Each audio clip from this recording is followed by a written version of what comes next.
terms of competing at the Olympic Games, the best advice I can really offer athletes is, although it is the most important competition you will ever do, keep things simple and just to treat it like any other competition. Trusting the process, trust the things that you've done well in training, trust the things that you've done well in your early season competitions and your competitions preparing for the Olympic Games.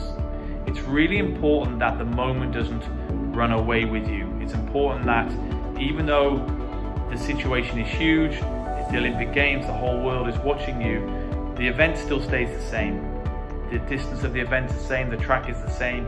If you're running over hurdles, the hurdles are the same height, the same distance apart, everything else is the same. So focus on the process, and more particular, focus on super strengths. Focus on what you're good at. It's what I call superhero strengths. And that's what you should always revert back to as an athlete when you're under pressure and when you're in a high level competition. I think it's also important that athletes that aren't competing at the Olympic Games engage and watch the Olympic Games. Whichever sport you're involved with, there's a huge amount that you can learn from the successes and failures of athletes, competitors at the Olympic Games. Many people raise up to the challenge. The pressure allows them to compete even better than they've ever competed in their lives.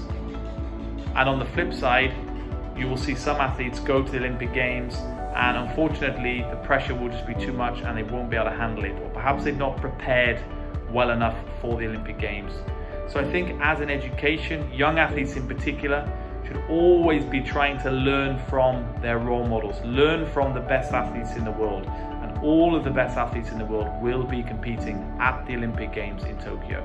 In terms of what it takes to prepare for the Olympic Games, it's many years of hard work behind the scenes. Many athletes, when they get into sport, maybe start their sport at quite a young age, and many of the athletes are not necessarily thinking about the Olympic Games at that point. They're perhaps doing the sport because they enjoy it, perhaps their friends are doing it, perhaps they've got some early success at those sports.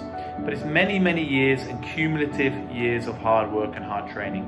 Most athletes that go to the Olympic Games will have trained for between 8 to 12 years before they actually compete at the Olympic Games. So it's many years of hard work, education, learning, improving, and reinforcing good form, learning from bad experiences, and things like that. So it takes a lot of hard work, a lot of sacrifice, a lot of dedication to represent your country at the Olympic Games. But if you have the genetic potential, if you have good genes, if you're determined, you surround yourself with a good team, good coach, good support staff, good training partners, then anything is possible.